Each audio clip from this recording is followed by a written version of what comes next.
کہ اپنے پیر و مرشد کے ساتھ رہے، پیر بنا لیے، بڑے بڑے عالموں کے ساتھ رہے، عالموں کے ساتھ رہے، صحبت اچھی رہی، علماء کے ساتھ رہے، پیر و مرشد کے ساتھ رہے، ان کی ایسی صحبت اچھی ہے، لیکن بتا سالوں سال پیر کے ساتھ رہا، سالوں سال علماء کے ساتھ رہا، تیرے عمل میں ایک ذرہ برابر بھی عمل نہیں آیا، فائدہ کیا تیرا پیر کے ساتھ رہنے کا، علماء کے ساتھ رہنے کا؟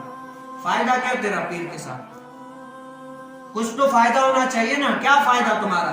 تم نے نا، آدمی کسی دنیا دار کے ساتھ چلتا ہے نا، وہ دنیا داری والا اس کا ذہن بن جاتا ہے کہ اس کو پیسہ، میرا بھائی ہے ایک، میں نے اس کو کام پہ لگایا، وہ ایسا مہاجر، آپ کو پتہ ہے پیسوں کے لحاظ سے بڑے اچھے ہوتے ہیں، وہ تجربات سکھاتے ہیں کہ پیسہ کیسے بنایا جاتا ہے۔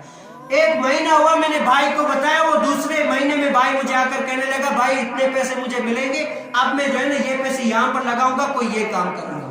مجھے بڑی خوشی، یار کچھ نہ تو جا کر سیکھا نا اس نے۔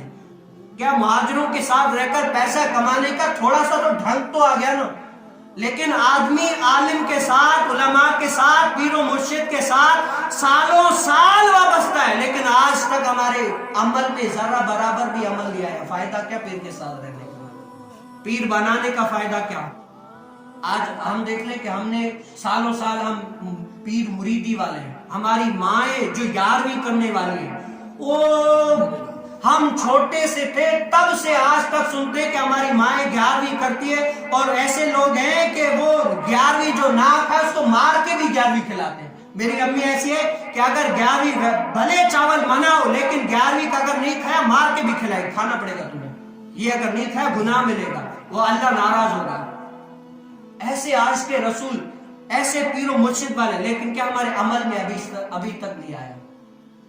کیا ہم میں وہ عشق کی چاشنی نہیں آئی، ابھی تک وہ عشق نہیں آیا۔